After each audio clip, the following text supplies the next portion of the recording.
पिछले एपिसोड में तांगसन ने अपनी हाउतन में ह्यूमन फिजिकल स्पाइडर की स्प्लिटरिंग को ऑब्जर्व कर लिया था। इसके बाद हम हुलिना को देखते हैं जिसका 9 टेस्ट शुरू हो गया था। उसे अपने 9 टेस्ट में अपने आगे आ रहे ऑब्स्टेकल्स को पार करना था। ये ऑब्स्टेकल्स हुलिना के डिज़ायर से जुड़े हुए थे।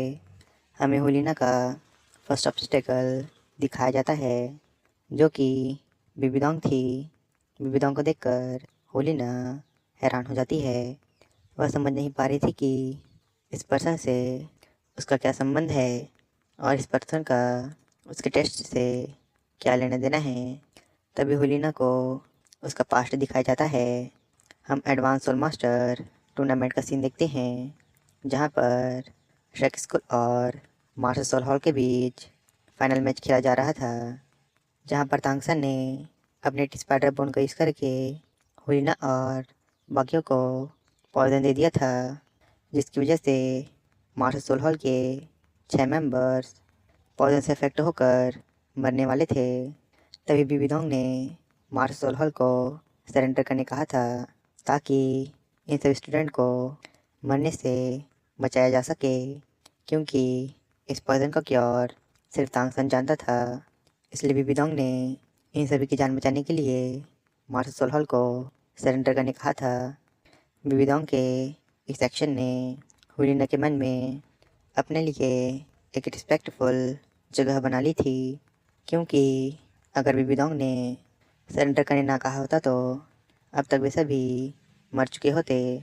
हुलिना मन में कहती है, क्या मैं इस पर्सन को सिर्फ इसी वजह से जानती हूँ? नहीं, ये उतना भी सिंपल नहीं है। इसके चेहरे को देखकर मुझे एक वार्म फीलिंग आ रही है। हुलिना बिबिडोंग की बातों को याद कर रही थी जब बिबिडोंग ने हुलिना को यह वार रोकने के लिए कहा था। हुलिना कहती है, जिस शख्स से मैं नफरत करती हूँ उसी की वजह से आज मैं ज़िंदा हूँ। मुझ पर एक और इंसान का कर्ज है, लेकिन अब जब ये मेरी ओपोनेंट है तो मुझे इस ऑब्स्टेकल को किसी भी कीमत पर पार करना ही होगा। इसके बाद हुलिना बिबिडोंग को देखने लगती है जो कि 6 फ्लेमेन और 7 फ्लेमेन के साथ फाइट कर रही थी। बिबिडोंग ने उन दोनों को उनकी नानी याद दिला दी थी। वह उन दोनों पर अपनी एड सोल स्किल का यूज़ करके अटैक कर देती है, पर वे दोनों टू सोल फॉर्म का यूज़ करके बिबिडोंग के अटैक से बच जाते हैं। लेकिन तभी बिबिडोंग अपने क्लोन से उन पर अटैक करती है, जिससे उन दोनों की हालत ख़राब हो जाती है। बिबिडोंग उन्हें ख़त्म करने जा ही रही थी, तभी वह अचानक से डिसअपियर हो जाती है। आसमान में बहुत बड़ा स्पाइरल सर्कल बन गया था। ग्रैंड मास्टर बाकी सब बिबिडोंग को इस तरह थिन एयर में डिसअपियर होता देख शॉक हो जाते हैं। उन्हें आसमान में एक फॉर्मेशन दिखाई देता है। उस फॉर्मेशन को देख 6 फ्लेमेन और 7 फ्लेमेन राहत की सांस लेते हैं। इसके बाद हम बिबिडोंग को देखते हैं जो कि हुलिना के आगे खड़ी थी। वह समझ नहीं पा रही थी कि वह बैटलफील्ड से अचानक यहाँ कैसे पहुँच गई। उसकी नज़र हुलिना पर पड़ती है। वह हुलिना से पूछती है, बच्ची, क्या तुम्हें पता है यह कौन सी जगह है? हुलिना कहती है,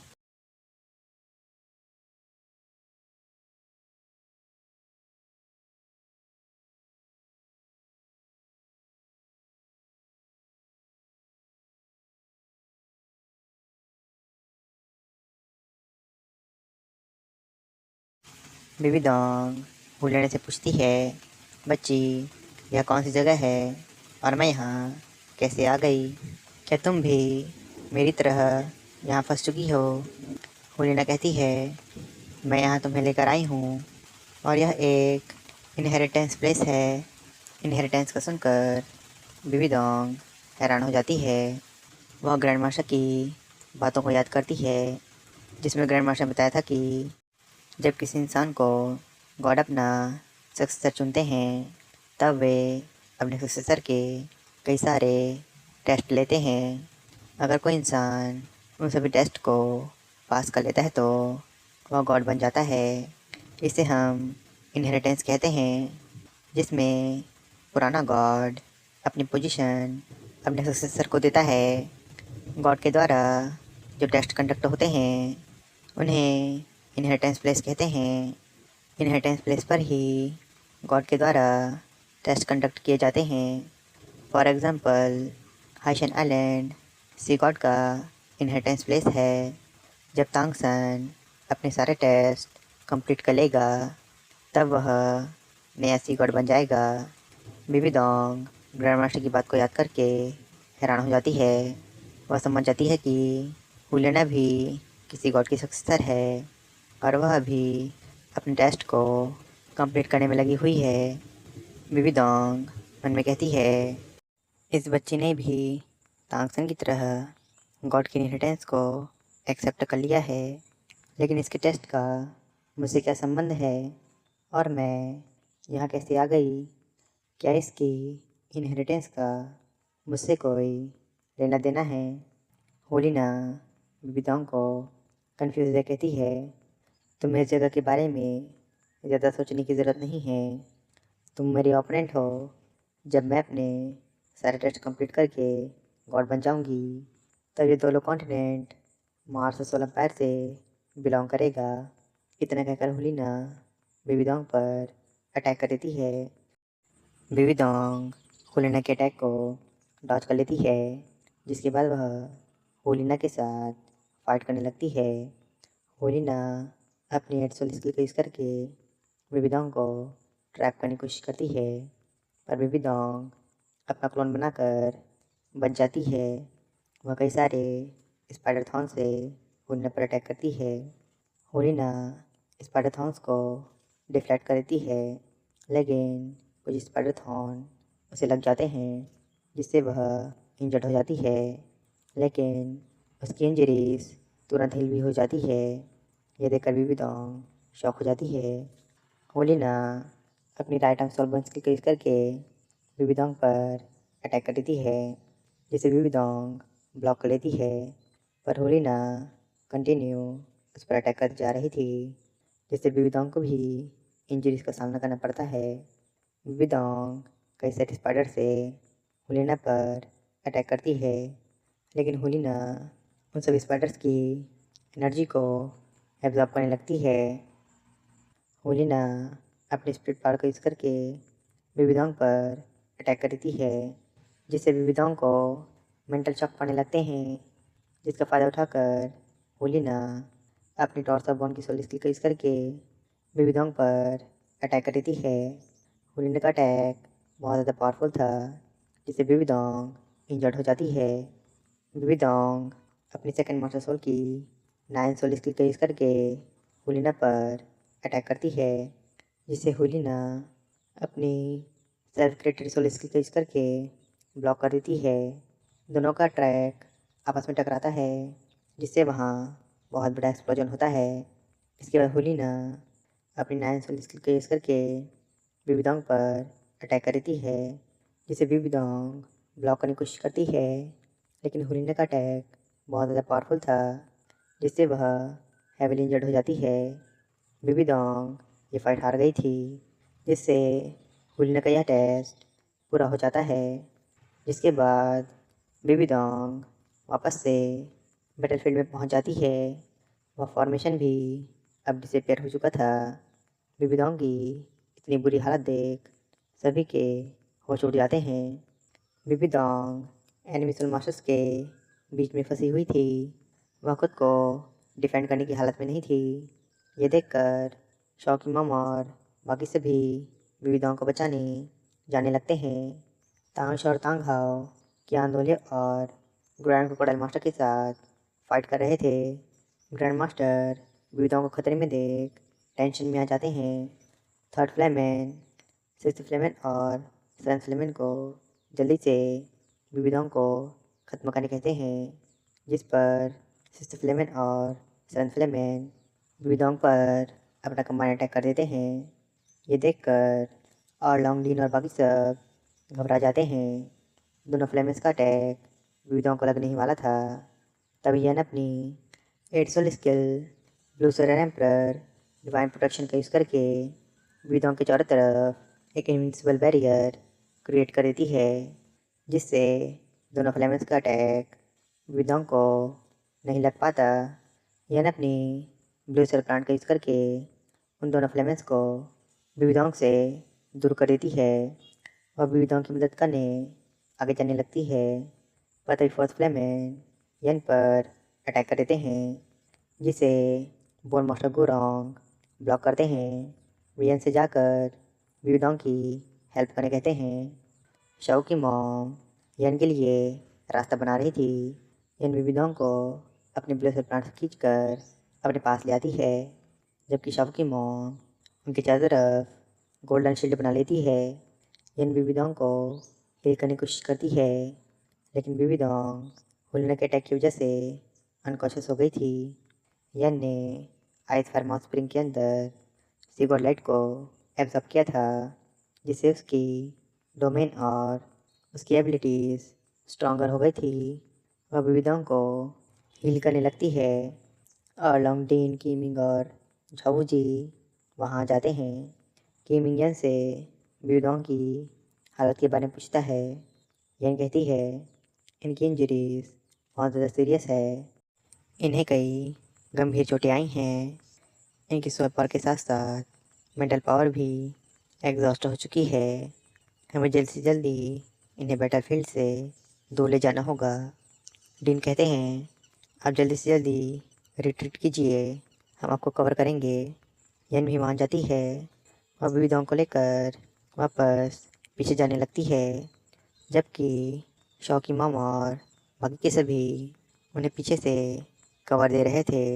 डीन अपनी मार्शल फॉर्म को यूज़ करते हैं और कहते हैं श्रेक स्कूल के मेंबर को मेरे रहते कोई नहीं मार सकता। आड़ा कहती है तुम सभी को इसकी कीमत चुकानी पड़ेगी। वे सभी मार्शल एम्पायर के इलाइट्स और मार्शल्स पर अटैक करने लगते हैं, जबकि शाओ की मॉम फ्लेमेंस को रोकने में लगी थी। इसके बाद हम हुलिना को देखते हैं, जिसने अभी अभी विविधों के साथ फाइट की थी। वह उनमें कहती है मैंने अपना टेस्ट पास कर लिया, लेकिन मैं चाहकर भी उस पर्सन को नहीं मार पाती। काश मैं इसकी वजह जान पाती। इसके बाद हम होलिना के नेक्स्ट ऑब्स्टेकल को देखते हैं, जो कि कोई और नहीं बल्कि श्रैक डेविल थे। श्रैक डेविल्स ने सालों पहले एडवांस और मास्टर टूर्नामेंट के दौरान होलिना और उसकी टीम को हराया था। होलिना श्रैक डेविल से अपनी इस हार का बदला लेना चाहती थी। श्रैक डेविल्स को अपना नेक्स्ट ऑब्स्टेकल पाकर होलिना इस्तेमाल करने लगती है, क्योंकि वह अपनी करंट स्ट्रेंथ से श्रैक डेविल्स को आसानी से हरा सकती है। वह श्रैक डेविल्स को देखने लगती है, जो कि बीच के पास, लेकिन होलिना को वहाँ तांगसन नज़र नहीं आता। इधर श्रैक डेविल्स बीच के पास तांगसन का वेट कर रहे थे। शाओ को तांगसन की चिंता हो रही थी। निंगरोंग रोंग शाओ को चिंता ना करने कहती है और कहती है जब ब्रदर सान अपने हमारे मास्टर सोल में स्प्लिटरिंग ऐड कर लेंगे तो वे हमारे पास वापस आ जाएंगे। दामू भाई भी शाओ को आश्वासन देता है और कहता है अगर तांगसन का सामना एक लेवल 99 के पीक के सोल मास्टर के साथ भी होता है तो तांगसन उसे आसानी से हरा सकता है। श्रैक डेविल्स की बातों को सुनकर हुलिना समझ जाती है कि तांगसन अभी फॉरेस्ट में है और ये सभी हाशिन आइलैंड जाने की तैयारियां कर रहे हैं। फैंग शाओतियन शाओ से कहता है तांगसन पर भरोसा करो, वह ज़रूर आएगा। बिया कहती है तांगसन के भी स्ट्रेंथ को देखा जाए तो उसे स्पिरिटिंग एब्जॉर्ब करने में कोई दिक्कत नहीं होगी। साथ ही उसके पास सीगोर का टैलेंट है, जिसकी हेल्प से वह पावरफुल से पावरफुल बीस्ट को आसानी से मार सकता है। इसलिए तुम्हें चिंता नहीं करनी चाहिए। अपने फ्रेंड्स की बात सुनकर शाओ को भी राहत मिलती है, पर तभी वहाँ हुलिना आ जाती है, जो कहती है प्रॉब्लम में तांगसन नहीं, तुम सभी हो। हुलिना को देख सभी बहुत ज़्यादा शॉक हो जाते हैं। दामू भाई हुलिना से पूछता है, तुम्हें कैसे पता चला कि हम सभी यहाँ पर हैं? हुलिना कहती है, क्या तुम सभी को लगता है तुम सभी मुझसे छुप सकते हो? रही बात तांगसन की, तुम सभी के बाद उसकी बारी है। बियाओ हुलिना के आरे को सेंस करके बहुत ज़्यादा शॉक हो जाती है। वह हुलिना के अंदर से केवल प्रेजेंस को फील कर पा रही थी। तभी मोटो हुलिना को ताना मारता और कहता है, क्या तुम पिछली बार की तरह फिर हमसे पिटना चाहती हो? हुलिना को गुस्सा आ जाता है। वह शार्क डेविल्स पर अपना प्रेशर डालने लगती है और कहती है, इस बार मैं तुम सभी से अपनी हार का बदला लूँगी। इतना कहकर हुलिना उन पर अटैक कर देती है। शार्क डेविल्स फाइटिंग पोजीशन ले लेते हैं। बिया सबसे पहले जाकर हुलिना के साथ फाइट करने लगती है, लेकिन वह हुलिना के एक ही अटैक से इंजर्ड हो जाती है। हुलिना कहती है, तुम सभी खुद को ओवर एस्टिमेट कर रहे हो। इतना कह के हुलिना अपनी सिक्स स्किल का यूज़ करके उन पर अटैक कर देती है। दामाबाडियोजिंग मार्शल फ्यूजन स्किल का यूज़ करके हुलिना पर अटैक करने लगते हैं, जबकि ऑस्कर और मोटू दूसरी ओर से हुलिना पर अटैक कर देते हैं। फैंग शॉते नची हुआ फ्यूजन स्किल का यूज़ करके फायर टोर्नेडो बना लेते हैं और उसमें हुलिना को फंसा लेते हैं। हुलिना अपनी डोमेन को रिलीज करती है, जिससे शार्क डेविल्स कमज़ोर पड़ने लगते हैं। शाओ अपने कई सारे क्लोन बनाकर हुलिना पर अटैक कर देती है, लेकिन हुलिना शाओ के सभी अटैक्स को इजीली डॉज कर लेती है। दामुबाई और चूचिंग का अटैक हुलिना के पास पहुंच जाता है, पर तभी हुलिना अपने चारों तरफ एक बैरियर बना लेती है, जिससे दामुबाई, ऑस्कर और मोटो का अटैक उसे नहीं लगता। हुलिना उन सभी पर अपनी सिक्स सोल स्किल का यूज़ करके अटैक कर देती है, जिससे वहाँ बहुत बड़ा एक्सप्लोजन होता है। शार्क डेविल्स दूर जाकर गिरते हैं। दामुबाई सभी को इशारा करता है, जिसके बाद ऑस्कर ज़ूकिंगे की मार्शल को कॉपी करके अपनी पोजीशन हुलिना से एक्सचेंज कर लेता है, जिसके बाद बिया अपनी 8 सोल स्किल का यूज़ करके हुलिना पर अटैक करती है, जबकि दामुबाई अपनी right arm soul bone skill का यूज़ करके हुलिना पर अटैक करता है, जबकि मोटू अपनी 8 सोल स्किल का यूज़ करके हुलिना को चेन में पकड़ लेता है, जिसके बाद फेंग शॉथियन ऊपर से हुलिना पर कई सारे विंड ब्लेड से अटैक कर देता है। उन सभी का कम्बाइन अटैक हुलिना से जाकर टकराता है, जिससे वहाँ बहुत बड़ा एक्सप्लोजन होता है। शार्क डेविल्स एक्सप्लोजन की फोर्स की वजह से दूर चले जाते हैं। दूर हटने के बाद हम हुलिना को देखते हैं, जो कि अभी भी सही सलामत थी। उसे कोई इंजरी नहीं आई थी। वह शार्क डेविल से कहती है, तांगसन के बिना तुम सभी मेरा मुकाबला नहीं कर सकते। इतना कहकर हुलिना फुल स्पीड में शार्क डेविल्स पर अटैक करने लगती है। वह अपने एक ही अटैक से शार्क डेविल्स को हेविली इंजर्ड कर देती है। फैंग शॉथियन के मुंह से खून निकलने लगता है। बिया गुस्से में कहती है, तुमने सच में मुझे अब गुस्सा दिला दिया है। इतना कहकर बियाओ अपनी 9 सोल स्किल का यूज़ करके हुलिना पर अटैक कर देती है। हुलिना बियाओ के अटैक को देख स्माइल करती है और अपनी right arm soul bone skill का यूज़ करके बियाओ के अटैक पर काउंटर अटैक कर देती है। ये देखकर दामुबाई जोचुन के साथ मार्शल फ्यूजन स्किल का यूज़ करके हुलिना पर अटैक कर देता है, लेकिन हुलिना उसके अटैक से बच जाती है और उन सभी पर अटैक करके उन्हें इंजर्ड कर देती है। सभी शार्क डेविल्स हेवीली इंजर्ड थे। निंगरांग रॉन्ग, जो कि इन्हें सपोर्ट कर रही थी, सिर्फ वही सही सलामत थी। हुलिना कहती है, हार मान लो, तुम मेरा मुकाबला नहीं कर सकते। दामा कहता है, हमें हराने का तुम्हारा सपना सपना ही रहेगा। इतना कहकर सभी शार्क डेविल अपनी अपनी पोजीशन ले लेते हैं। वे सभी एक के पीछे एक खड़े थे। जबकि चीहू और फेंग शोतियन एक साथ सबसे लास्ट में थे। हुलिना समझ जाती है कि ये सभी अपने पावर्स को कंबाइन करना चाहते हैं। वह कहती है, पिछली बार तांगसन ने 7-in-1 फ्यूजन स्किल का यूज़ करके टूल सोल फॉर्म हासिल कर लिया था, पर मुझे नहीं लगता तुम लोगों के पास हाउतेन हैमर की तरह कोई क्लियर वेपन होगा। बियाओ सबसे आगे खड़ी थी।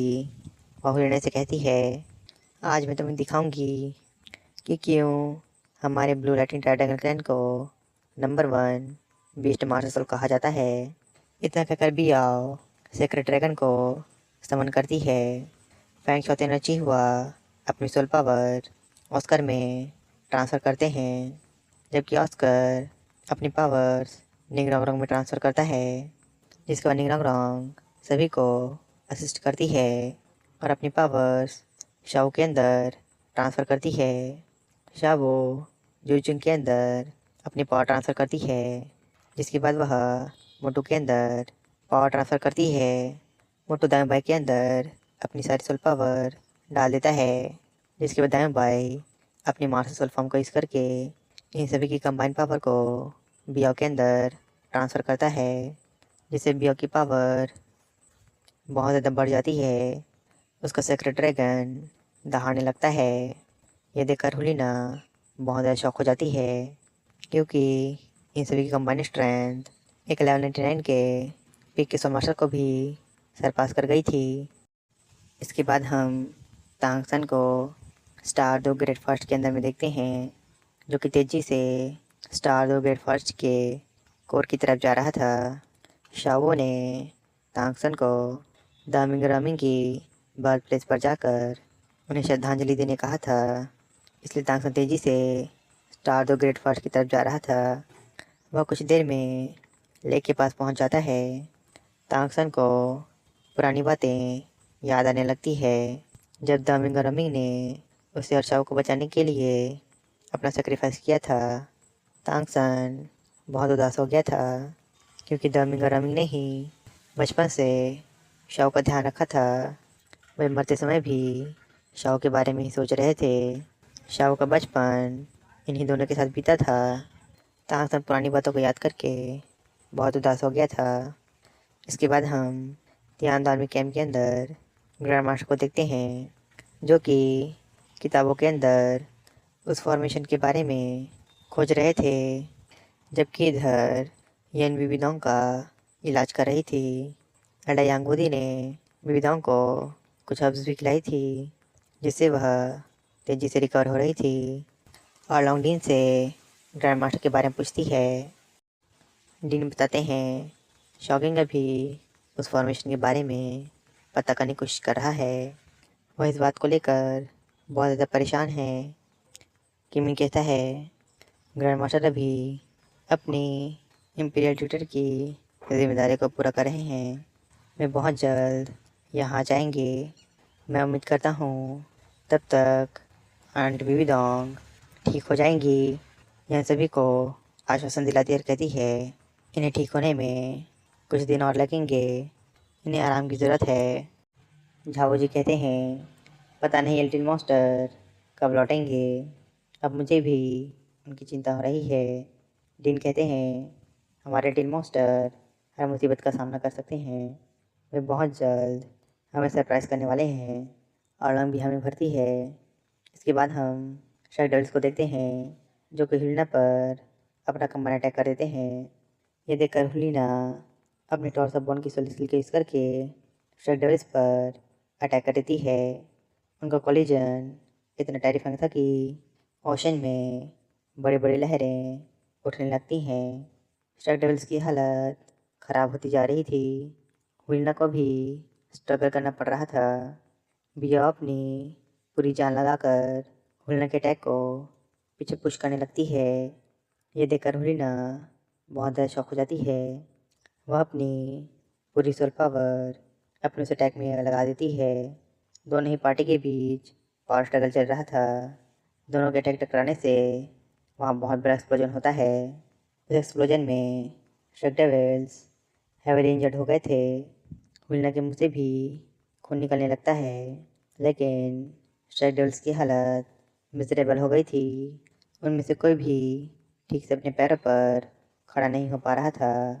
हुलिना के पास उन्हें ख़त्म करने का एक अच्छा मौका था, लेकिन वह कुछ सोचकर वहाँ से जाने लगती है। उसने स्ट्राइक डेविल्स को हरा दिया था, जिससे उसका यह टेस्ट कंप्लीट हो जाता है। हुलिना के जाने के बाद ऑस्कर सभी के लिए रिकवरी सोसेज बनाता है। दावा कहता है हुलिना की स्ट्रेंथ बहुत ज़्यादा बढ़ गई है। तांगसन के लिए अब हिरना को हराना बहुत मुश्किल होने वाला है। इसके बाद हम तांगसन को देखते हैं, जो कि द मिंगरामिंग की बर्थ प्लेस पे था। वह द मिंगरामिंग को श्रद्धांजलि देने के बाद अपने लिए सूटेबल सोल बीस्ट खोजने लगता है, लेकिन लंबे समय तक ट्रैवल करने के बाद भी उसे कोई पावरफुल बीस्ट नहीं मिलता। वह अपनी पर्पल डबल का यूज़ करके फॉरेस्ट को स्कैन करने लगता है। उसे कई सारे वुल्फ दिखाई देते हैं, जो किसी से डर कर भाग रहे थे। तांगसन पता करने की कोशिश करता है कि ये बीस्ट किससे डर कर भाग रहे हैं। इसके बाद हम उस बीस्ट को देखते हैं जो इन वुल्फ का पीछा कर रहा था। यह असल में एक एंट था, जो साइज़ में बहुत ज़्यादा बड़ा था। यहाँ पर एक दो नहीं बल्कि तीन तीन एंट एम्परर थे। ये तीनों एंट एम्परर्स सोल बीस्ट को सप्रेस कर रहे थे। एक एंट एम्परर एक पेंगुइन टेम्पिस्ट को मारकर उसकी एनर्जी को एब्जॉर्ब कर रहा था। ये देखकर तांगसन को गुस्सा आ जाता है। द मिंगरामिंग स्टार दो गेट फर्स्ट के प्रोटेक्टर थे। उन दोनों के मरने के बाद स्टार दो गेट फर्स्ट के ये छुपे हुए खतरे अब बाहर आ गए हैं। ये तीनों एंट एम्परर्स कमज़ोर सोल बीस्ट को मारकर अपनी कल्टीवेशन को इंक्रीज़ कर रहे थे। तांगसन को इन 15 टन एंट एम्परर्स पर गुस्सा आ रहा था। तभी एक पर्पल कलर का एंट एम्परर सोल बीस्ट पर अटैक करने जाने लगता है। वह एंट एम्परर एक वुल्फ को मारने ही वाला था, लेकिन तभी वहाँ पर तांगसन आ जाता है, जो अपना स्पीयर उस एंट एम्परर के आगे थ्रो करता है। ब्लू से स्पीयर को देख एंट एम्परर पीछे चला जाता है। इसके बाद तांगसन उन सभी कमजोर सोल बीस्ट को प्रोटेक्ट करने उनके आगे खड़ा हो जाता है। तांगसन को देख वे तीनों एंट एम्परर एक साथ आ जाते हैं। तांगसन अपना ब्लू सर एम्परर का ऑरा रिलीज करता है। वे सभी सोल बीस्ट तांगसन की प्रोटेक्शन में थे।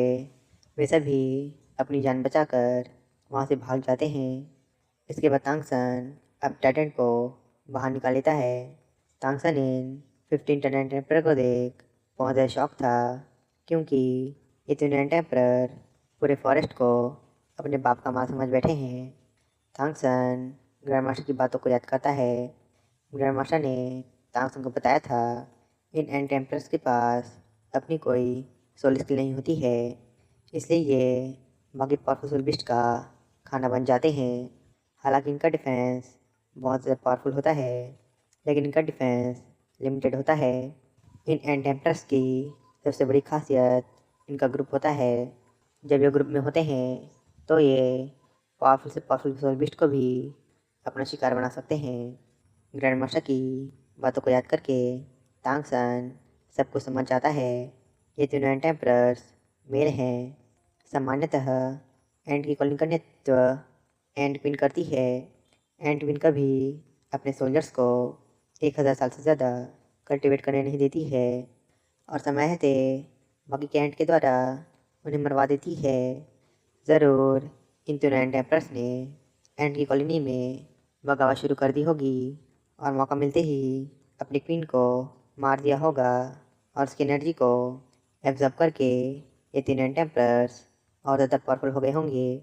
इसी तरह उन्होंने और भी कई एंट कॉलोनी में जाकर वहाँ की क्वीन को मारकर उनकी एनर्जी को एब्जॉर्ब किया होगा, जिसके बाद ये तीनों 50 टन एंट एम्परर्स में इवॉल्व हो गए होंगे। द मिंगरामी के मरने के बाद ये तीनों एंट एम्परर्स फॉरेस्ट के इनर पार्ट में दाखिल हुए होंगे और यहाँ आकर बाकी के सोलबिस्ट को मारना शुरू कर दिया, जिसकी वजह से इन तीनों एंटेम्परस की कल्टीवेशन 90,000 साल से भी ज़्यादा हो गई है। तांगसन अब इन तीनों एंटेम्परस को ख़त्म करने रेडी हो जाता है। वह अपनी ब्लू सेल डोमेन को रिलीज़ कर देता है, जिसके बाद अपने ब्लू सेल प्लांट का यूज़ करके उन तीनों एंटेम्परस को पकड़ लेता है। ये तीनों एंटेम्परस बिल्कुल भी एक्शन नहीं लेते हैं। ये देखकर तांगसन हैरान हो जाता है। तभी वे तीनों एंटेम्परस ब्लू सेल प्लांट को खींचने लगते हैं। तांगसन समझ जाता है कि इन एंटेम्परस को ब्लू सेल प्लांट से पकड़कर उसने गलती कर दी है। तीनों एंटेम्परस ब्लू सेल प्लांट को खींचने लगते हैं। ये तीनों एंटेम्परस बहुत ज़्यादा पावरफुल थे। तांगसन अपने ब्लू सेल प्लांट को ट्राइडेंट से बांध देता है और उन एंटेम्परस को खींचने लगता है, लेकिन वे एंटेम्परस तांगसन को ही अपनी तरफ खींचने लगते हैं। ये देखकर तांगसन बहुत ज़्यादा शॉक हो जाता है, क्योंकि किसी को ट्राइडेंट का वजन 54,000 किलोग्राम से भी ज़्यादा है और साथ ही वह अपनी खुद की स्ट्रेंथ का भी यूज़ कर रहा है। फिर भी वह इन तीनों एंटेम्परस का मुकाबला नहीं कर पा रहा है। इन तीनों एंटेम्परस ने तांगसन के अटैक करने का वेट किया था। इन एंटेम्परस की सोचने समझने की शक्ति बिल्कुल एक इंसान जितनी हो गई थी। ये तीनों एंटेम्परस 3 अलग दिशाओं में जाकर ब्लू सेल प्लांट को खींचने लगते हैं, जिससे तांगसन को दर्द होने लगता है। तांगसन उन तीनों 50 एंटेम्परस को खींचने का इरादा बदल देता है। तांगसन एक बड़ी सी चट्टान उन तीनों एंटेम्परस पर गिराने लगता है। ये देखकर एंटेम्परस अलर्ट हो जाते हैं। तांगसन उन्हें भागने का मौका नहीं दे सकता था। वह उस चट्टान के ऊपर चल जाता है और अपनी left hand soul bone skill gravity control का यूज़ करता है और अपने ट्राइडेंट से उस चट्टान को नीचे पुश करने लगता है। तांगसन इतनी ज़्यादा फोर्स लगाता है कि वे तीनों एंटेम्परस उस चट्टान के नीचे दब जाते हैं। तांगसन इतने टेरिफाइंग प्रेशर को देख खुद हैरान हो जाता है। तांगसन ने ग्रेविटी कंट्रोल का यूज़ करके वहाँ बहुत ज़्यादा प्रेशर क्रिएट कर दिया था। इस स्किल का यूज़ करने के दौरान तांगसन के ट्राइडेंट का वजन 5,40,000 दिन से भी ज़्यादा का हो चुका था। इतना टेरिफाइंग प्रेशर उन तीनों 15 टन एंटेम्पर के कंबाइंड स्ट्रेंथ से भी ज़्यादा था। इसके बाद हम उन तीनों एंटेम्परस को देखते हैं, जो कि सही सलामत थे। वे तीनों ज़मीन में गड्ढा खोदने लगते हैं। वे कई सारी चट्टानें तांगसन पर थ्रो करते हैं। तांगसन फील करता है कि उसके नीचे की ज़मीन कांप रही है। तांगसन उन सभी चट्टानों को डॉज करने लगता है। तभी एक हरे रंग का एंटेम्पर तांगसन पर एक पेड़ फेंक कर मारता है, जिसे तांगसन बड़ी मुश्किल से डॉज कर पाता है। तांगसन बहुत सी चट्टानों को अपने शिकड़ के ट्राइडेंट से काट देता है। तांगसन जैसे ही एक बड़ी सी चट्टान को अपने ट्राइडेंट से काटता है, तभी एक पर्पल कलर का एंटेम्पर उस पर अटैक कर देता है। लेकिन तांगसन अपनी राइट लेग सोलबोन स्किल का यूज़ करके आसमान में उड़ जाता है और उस एंटेम्पर के अटैक को डॉज कर लेता है। तीनों एंटेम्परस अब तांगसन का पीछा करने लगते हैं। ये तीनों एंटेम्परस बहुत ज़्यादा फास्ट थे। तांगसन समझ जाता है कि इन तीनों से एक साथ लड़ना बहुत मुश्किल होने वाला है। वे तीनों एंटेम्परस एक साथ तांगसन पर अटैक करते हैं, लेकिन तांगसन घोस्टली ट्रेस का यूज़ करके उनके अटैक को डॉज कर लेता है। तीनों एंटेम्परस तांगसन पर चट्टानों से अटैक कर देते हैं। तांगसन उन चट्टानों से बच जाता है।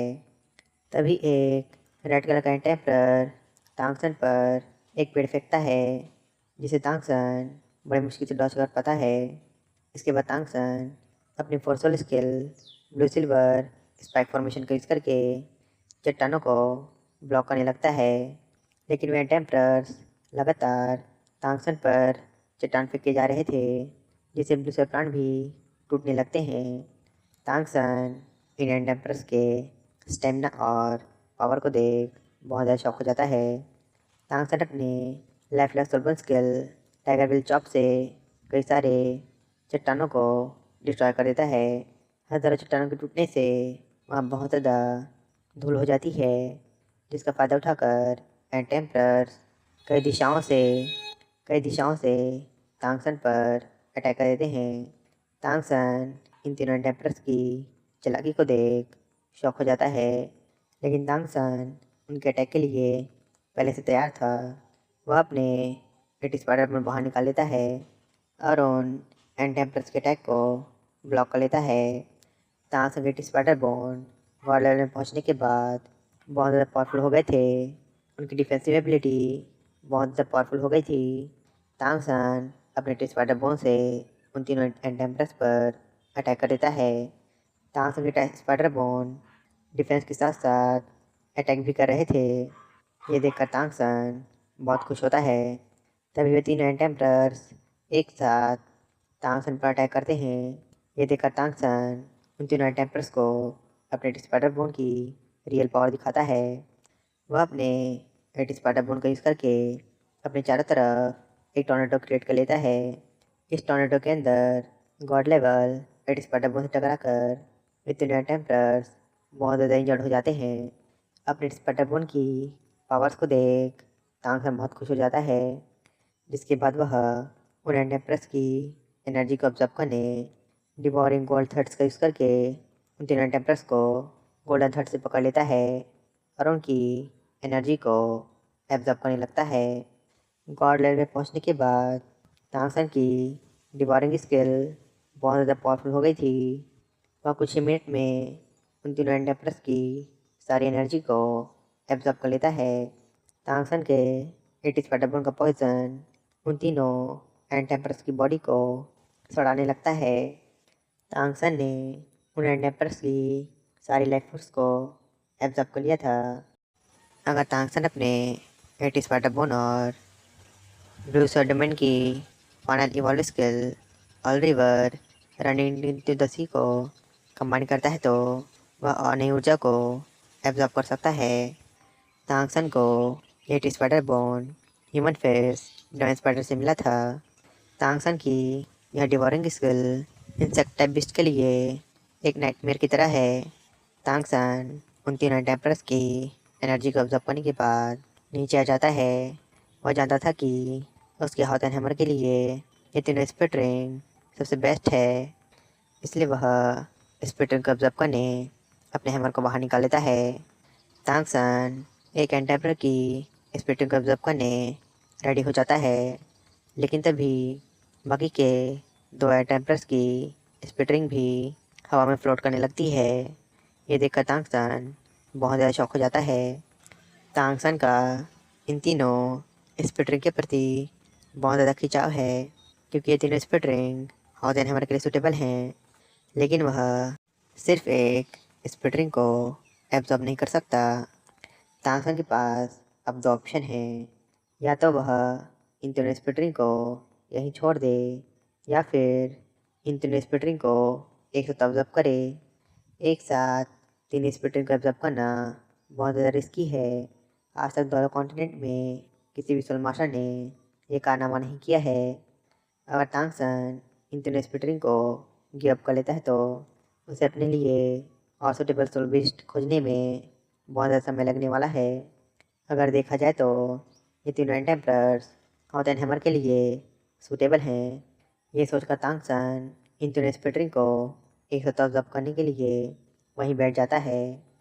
इसके बाद हम हुलिना को देखते हैं, जिसने अभी अभी श्रेक डेविल्स को हराया था, लेकिन वह अपनी जीत से बिल्कुल भी खुश नहीं थी। वह कहती है श्रेक स्कूल के ये सभी सच में मॉन्स्टर है, सिर्फ तांगसन नहीं है जिससे मार्शल एम्पायर को खतरा है। अगर तांगसन के साथ होता तो मेरा जीतना असंभव हो जाता।